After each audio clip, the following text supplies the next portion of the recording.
I'm not hearing it, and I know that Was we the are night live. before Christmas, when all through the house not a creature was stirring, not even a mouse. The stockings were hung by the chimney with care, in hopes that St. Nicholas soon would be there. The children were nestled all snug in their beds, while visions of sugar plums danced in their heads, and Mamma in her kerchief, and I in my cap, had just settled our brains for a long winter's nap.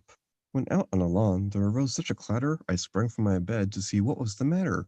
Away to the windows I flew like a flash, tore open the shutters, and threw up the sash. All The right, moon you on are the roof listening within to an fell as snow, it episode fell as of for green-gay objects Transparency below. and When up to Merit my with wondering eyes Brian should and appear Joe, but a miniature and sleigh we are with going to be 8 toy doing reindeer. a His little eyes Christmas forever so lively and quick, I knew in a moment 2020. it must be Saint Nick. Stoic Moreover, Yes, Calm, of angels with course. coursers they we came, will be going over flew Christmases both past, present, and future.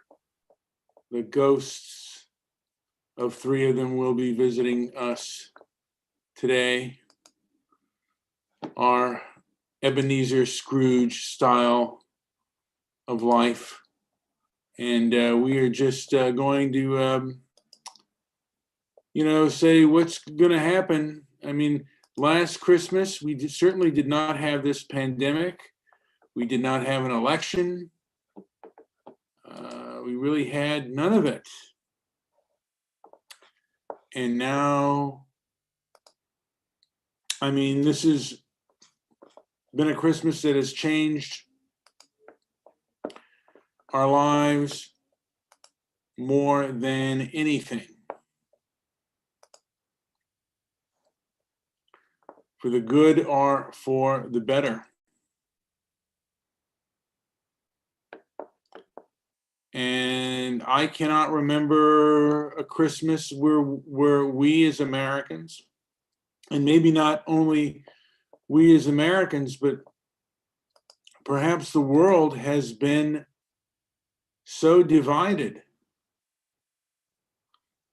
And are we divided because the extremists on either side are the ones taking over, or are we divided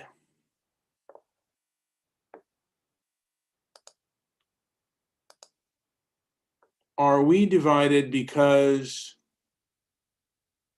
we just don't see eye to eye, and social media and the rest basically kind of just are just showing us where we're at and where we've always been at, maybe. And yeah, I mean, I remember last year this time I was with the family members that are still alive. And it was kind of uneventful. But this Christmas, I guess you could say, has been somewhat eventful. And I almost want to say kind of sad, to be honest with you, Joe. Why? Well, Being sad is a complete missed opportunity. yeah. And I'm leaving this open in the chat room here, so we'll get some people in. We do have Meh. Why don't we invite Meh again if he wants to come in again? We can always. Should we invite him again to our? You want to invite him again to our show? He's already here. He's just in the chat. Yeah, that's good. But how good is this? How good is the sound in the voice chat as opposed to the other? I'm not sure. Well, we'll test it out. We'll get an example. We'll see. But anyways, we don't know if he's even going to talk yet. But when he is ready to jump on the Christmas boat, absolutely, we will away. It's that opportunity.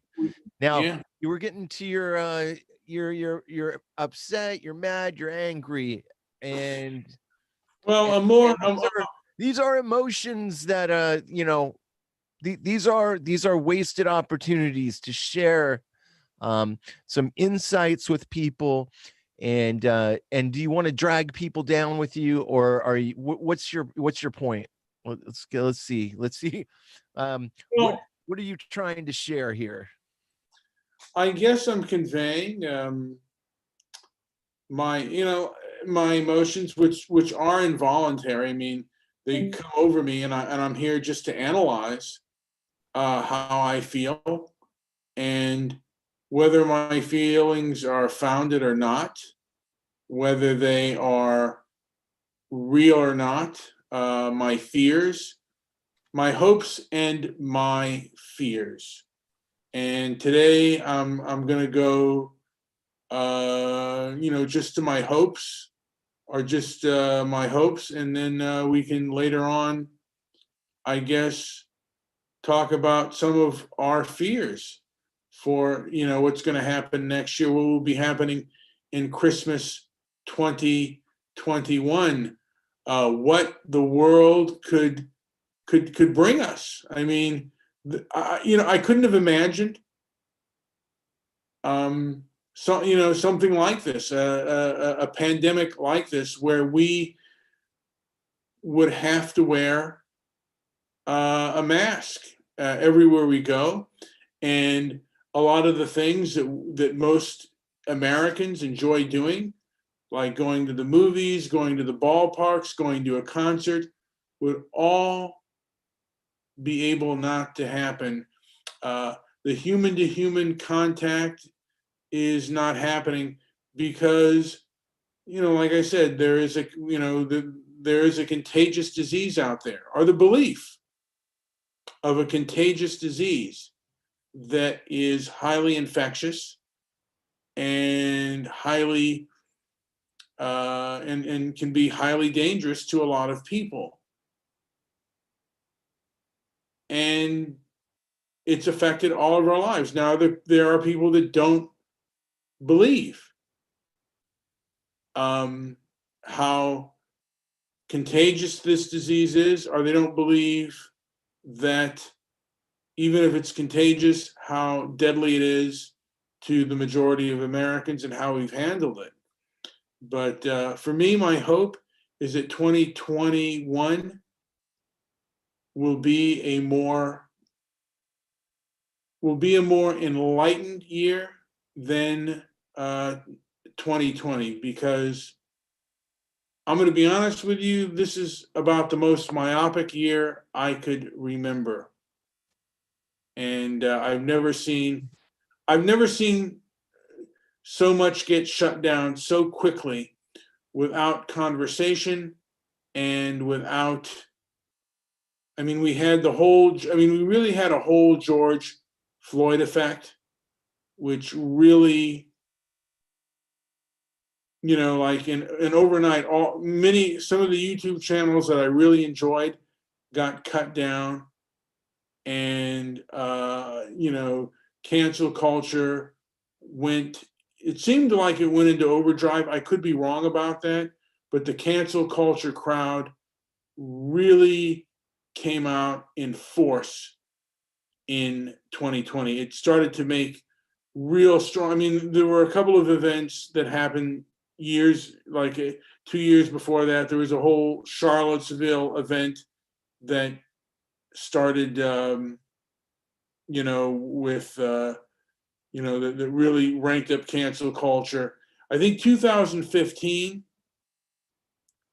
we saw a large, like with YouTube, we saw the ad apocalypse, and then with Charlottesville, we Well, saw.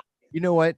There was a rash of events that happened towards the end of Obama's term, and it didn't slow down. And in my view, 2020 could not have happened had the masses not been exposed to these very polarizing events. And I'm talking about the Santa Barbara event with the homeboy. What was his name? The guy. Was that a mass shooting? Yeah, you know, the Elliot Oh, you're Rodgers. talking about Elliot Rodgers, yes. Okay. So I'm talking about the Boston bombing, Elliot Rodgers, uh, all the shootings, all the very highly publicized shootings that were turned into media frenzied events. All of these things, and by the way, at the end of that crazy, of course, Matt Lanza, who became the greatest shooter of all time by basically picking off everybody he shot at. He was this master shot, better than anybody in the history of shooting guns. Just these stories were just whether you believe it or accept it or not, doesn't matter. What happened was an extremely polarized world. And as a result of event after event after event, where there were some people calling it, getting on and, saying it was about guns, or it was about this mental health, it was about that, it was about all these different things, and taken event by event. And then of course with Elliot Rodgers, he shot himself or died at the end. So you never get the cross-examination of these people that supposedly go on these crazy tirades. You just get all these weird facts after the fact. And anyways, the long story short, we could never have had 2020 happen if had all of these events not occurred, because each event taken piece by piece just set the bar that much further, where people were in agreement or not.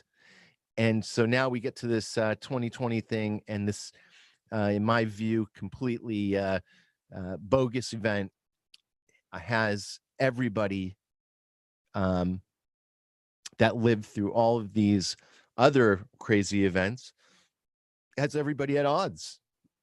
So it doesn't matter if you believe, don't believe, know something, don't know something, doesn't matter. Um, that's what happened in my view. It's pretty disturbing. Well, certainly the powers that be want you to have the smallest platform that you can possibly have to talk about certain issues regarding this country. And at one point we had a large platform to talk about a number of issues, and slowly but surely these platforms have begun to be marginalized. The citizens, the average citizen whose right to speak out about a number of subjects has been thwarted by whether it is by large corporations or big government. And it seems like both big government and large corporations are on the same page with regards to who's allowed to talk in this country. And not only in this country, but who's allowed to talk in this world. And, the thing of it is, in America, we have a First Amendment. And if you deplatform me, you're really taking away my right to speak to the largest amount of audience. People say, well, for some people who have unpopular opinions, we can't curtail their freedom of speech, but we can't, we don't have to give them a platform. Well, if you don't give someone a platform, essentially what you're doing, particularly within the digital public square, you're censoring them, and you're not, like I said, and really also what you're saying is that your ideas perhaps are not as palatable to the public as the other person's ideas who you say aren't popular. And again, they're treating us like sheep and not like man, like, the original man, like I don't know how you phrase it, Joe, but it's like, I'm the original, I'm a man, and I'm a man, you know, I'm a human being with my rights and my and all that entails. Joe, you're on mute. Those are important ways to go, roads to go down, because one thing you'll learn is that human means something different from person, which means something from different from a living man. All three of those words are very different, and they're not interchangeable. But we've learned, we've all been trained and learned and gone through many years of using these phrases, these terms interchangeably, unfortunately. And yeah, so it's almost overwhelming at a certain point. But are we living men? Of course, we all take a breath. We all, until our very last breath, and from our very first breath, are living men. And along with that comes some very important human, natural, God-given rights that nobody can take and nobody can give.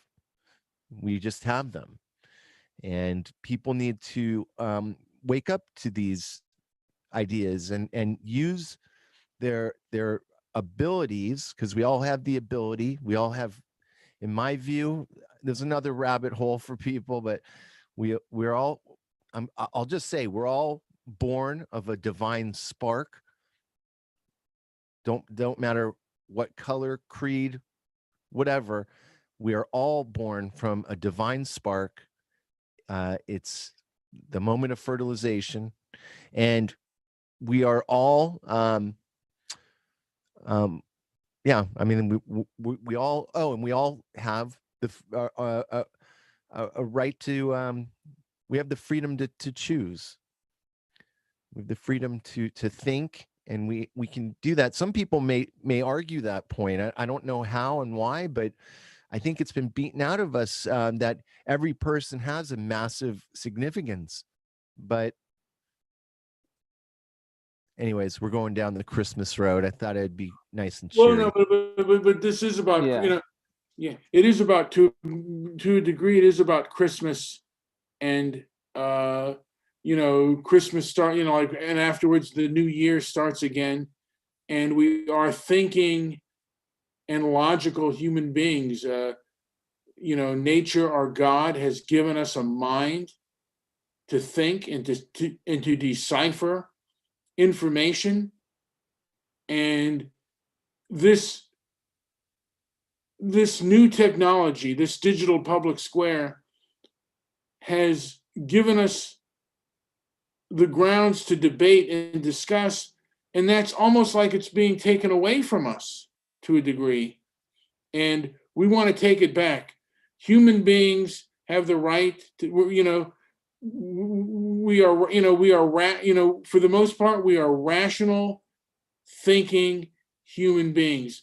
Are there nut jobs that do crazy things? Yeah, but should we be blamed for everybody out for you know, for the few nut jobs? Should we all suffer because there are a few nut jobs who may take information and go cuckoo with it?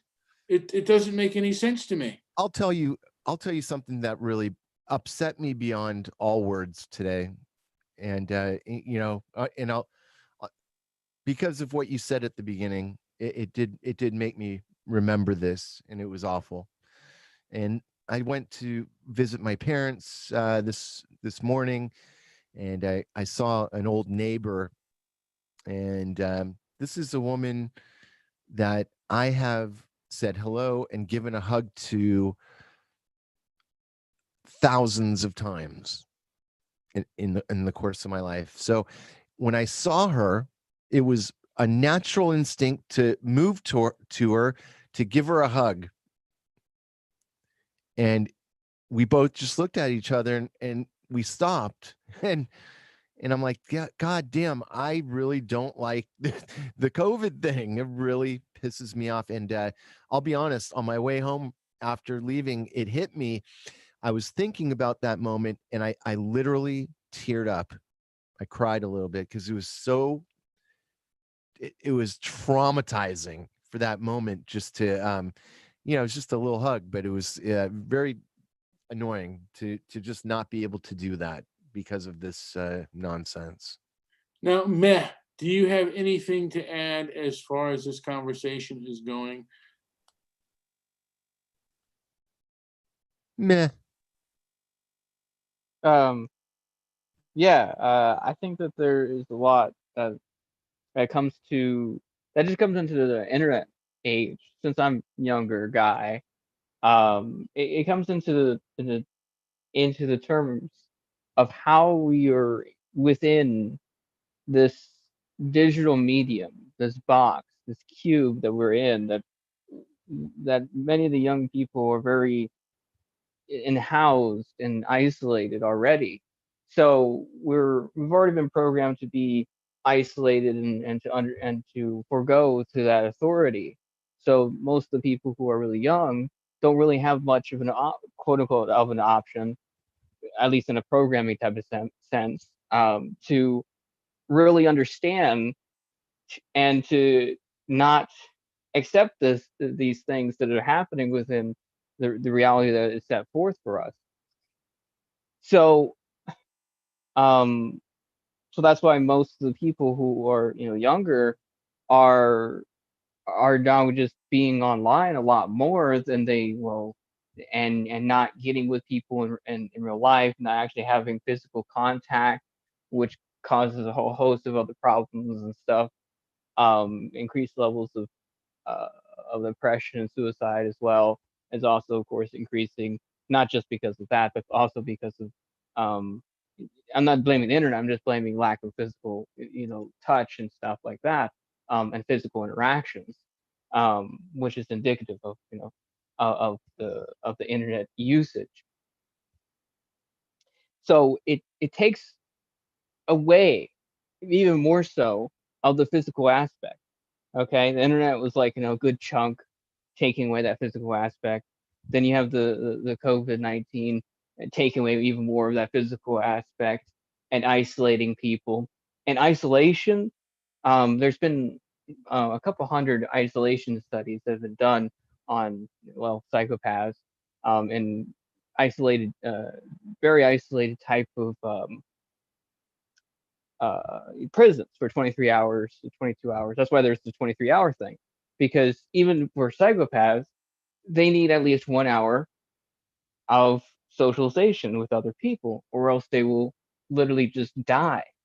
And they were, and these people, these psychopaths who were, of course, murderers and stuff, who cares about them? But they were curious as to why they were just up and dying, not with indicative of suicide, and they're quite, some of them were quite healthy. Sure, they had some smokes or something like that because they're psychopaths, but they were just curious about, like, why are they just up and dying quite quickly, because they were just being hugely isolated from everyone else. So of course, research was done on these people. It probably wouldn't fly nowadays.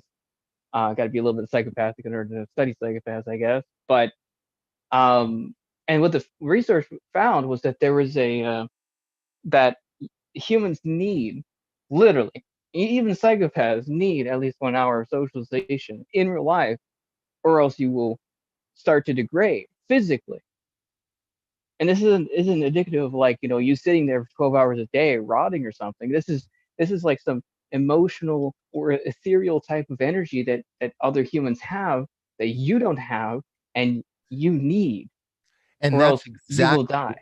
that's exactly what literally brought me to tears, thinking that this was the person that I saw today is a person with such a good energy, and to not, to not be able to just, get close and say, for no other reason, just to say, hey, how you doing? I mean, it was just so, I thought in those terms, like, this is literally designed for people to not receive those energies and those abilities to keep strong and to keep our defenses up. By the way, have you Brian, did you ever and Matt, have you ever seen the movie Johnny Mnemonic? No, but I wanted to mention, by the way, and Well, there's, now there's an important point in that, though. There's a really quickly. Johnny Mnemonic in that movie, there was some there's some amazing parallels to what's going on now.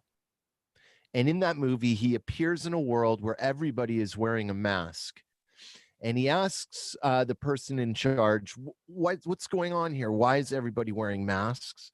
And the guy points and he said, there. And he's pointing to all the electronics devices. And all of these things are responsible and put the people in this position. And there was a connection to China. And there was all of these parallels to exactly what we're going through right now. How is it that Johnny Mnemonic, the movie that just predated Keanu Reeves' movie appearance in The Matrix, just shocking when you see these things. Anyways, go ahead, Brian. Well, I wanted to add that just within this whole pandemic, they've increased the kind of the woke cancel culture, which really doesn't allow you to think for yourself. And this has gone on in times past with other kind of with different types of movements that were really collective, and everyone had to kind of think the same way.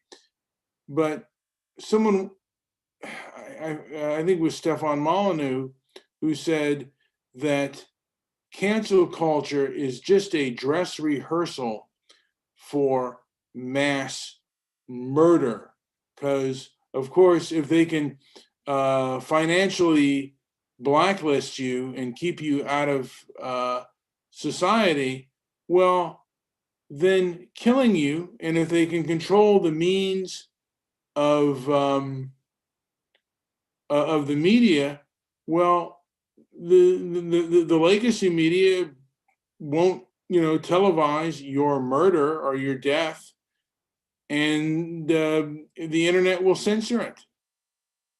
And I mean, it's almost like we're under such a controlled type of medium right now, where thoughts are dangerous, and only the powerful are allowed to lie, and when they lie, they're not going to get in the same trouble as somebody else. If you look at the way the media handles, or if you look at at least the way social media handles certain things, there's certainly a larger backlash to people who are not as rich or powerful, or they're not backed up by the powers that be. And it looks like that's what we're seeing today. We're seeing both, during this pandemic, the legacy media, along with social media, have decided to choose what we're allowed to say, what we're allowed to hear, and then also what we are allowed to talk about. And it's, I guess, what I'm hoping is for a splash of enlightenment, but I don't see that happening in 2021 of Christmas of this year. I think that it's only going to get worse. The powers that be want one sort of dialogue, and they're motivated by a belief that they know what is right for everyone, and they know what is best for us to hear and what is not. Any other thoughts on what I just said, or if they want to add anything new to that, please feel free. Matt, how are you feeling on this? I'm feeling a bit, of course, very skeptical of a lot of these different claims of when it comes to the media, Totally. and but it's always a parallel when it comes to the different programming that people are consuming in order to change people's behaviors to get a desired result. It's the age-old problem, reaction, solution. And I come up with some type of problem, you react erratically or some type of behavior that I of course want, set up via some type of false dichotomy, and then I go, oh look, I also have the solution, which of course is within that false dichotomy as well. And it's like, oh, well, that's obviously the solution. Let's do that. And it's basically a way to control the mass population to subvert their own will, um, and manufacture their consent to understand the the pivoting points within society itself.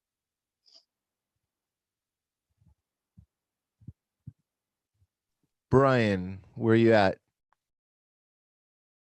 Besides being muted. I was going to say that there have always been moral authoritarians who have come along and thought they knew what was best for the public to hear.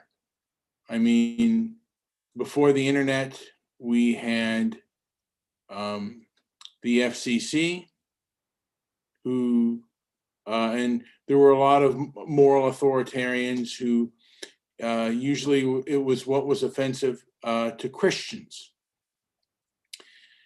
And that carried on in the film industry with both the Hayes Office and the Legion of Decency. And because, of course, the films that you watched and saw, if they thought they were putting something out there that was bad for the morality of the country, they would definitely censor it. And then sooner or later, that kind of lightened itself up. Now, anything, degeneracy is fine, but things that now it's the opposite. The degenerates seem to have their way, and you can't talk about anything that is the slightest bit intellectual. They actually call it the intellectual dark web, where if you espouse things about the social nature and you talk about things that are too controversial, you can get punished. And punished by being punished, it's usually you are deplatformed if you speak certain, not even certain truths, if you give certain opinions that the powers that be don't like.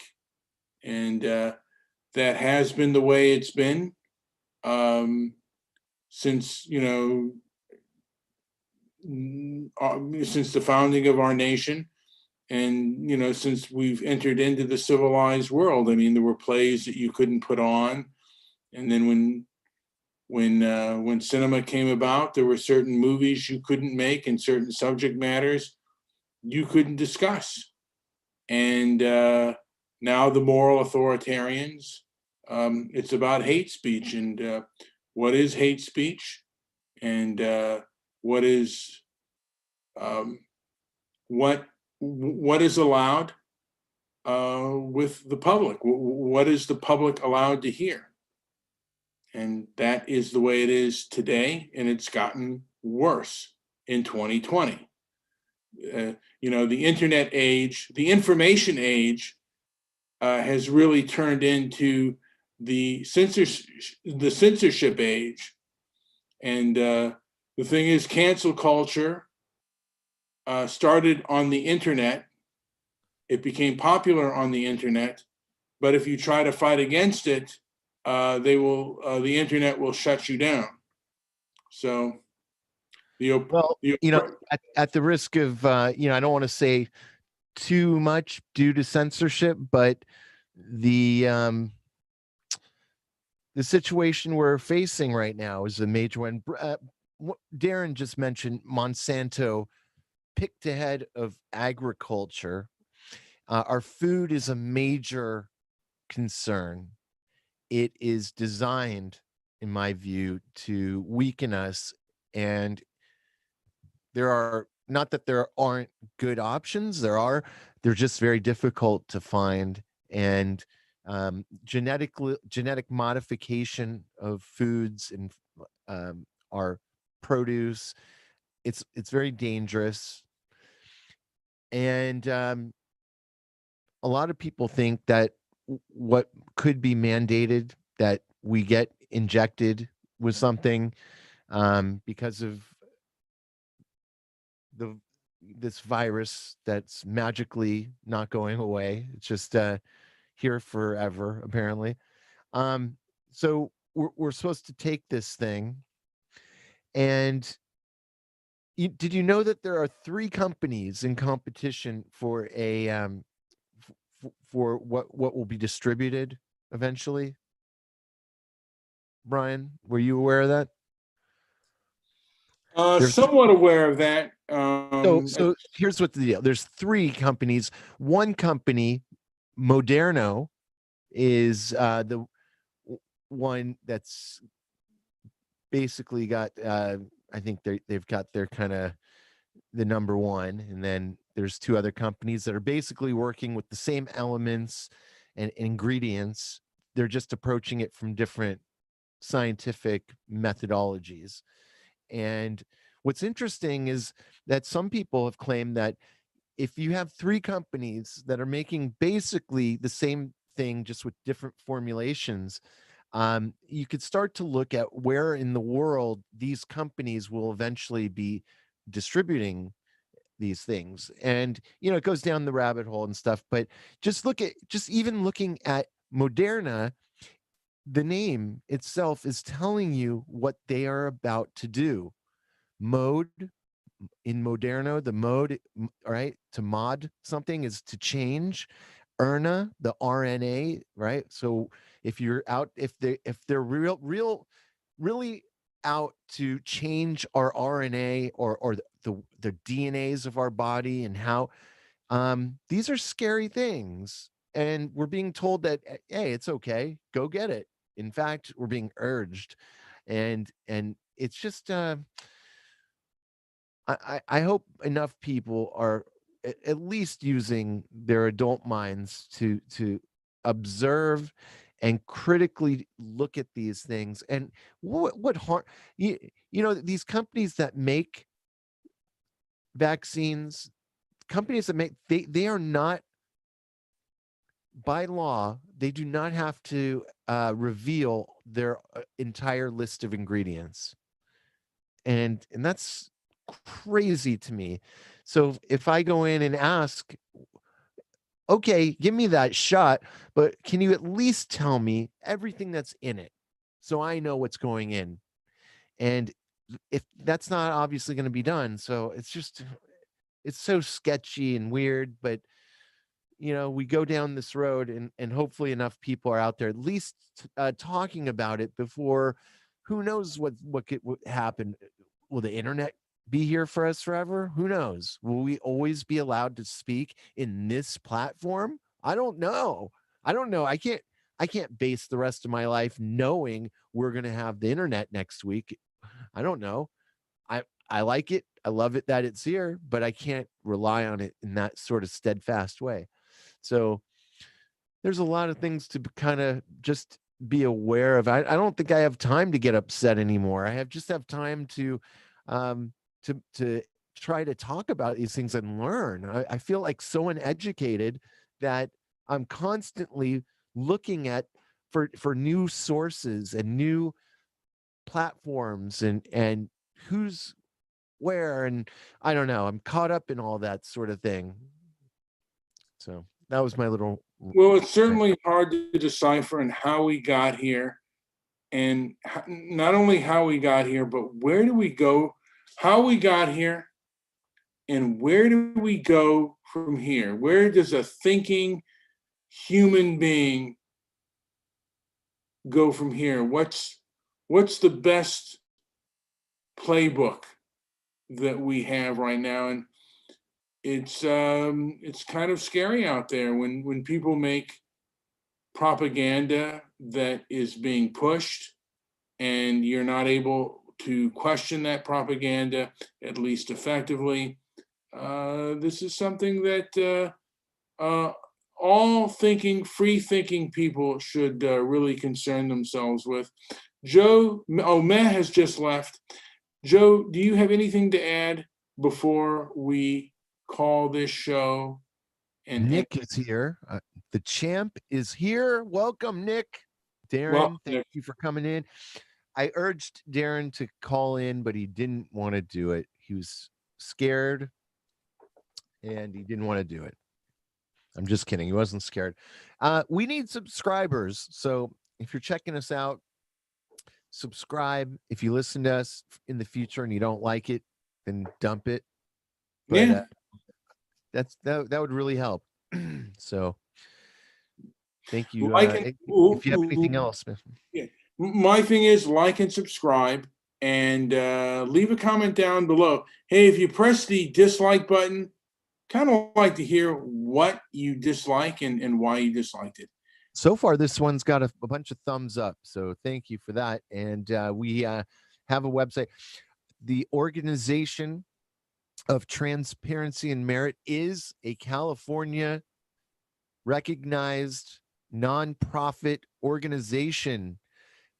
And we are in the process of becoming a 501c3. So that is next on our list of things to do. We're working on things like Brian says every day. So thank you for checking us out and go to the website, transparencyandmerit.com. That's correct. Join us. All right. You done with this? I think we're over. Like and subscribe, leave a comment down below, and share this video because certainly YouTube doesn't help out independent creators. Get it, man. Look, Brian and I think totally differently about certain things, but yes. we both like movies. Yes, absolutely. Right. We miss going to the movies. Big old box of popcorn. And I always miss playing that joke. Never mind.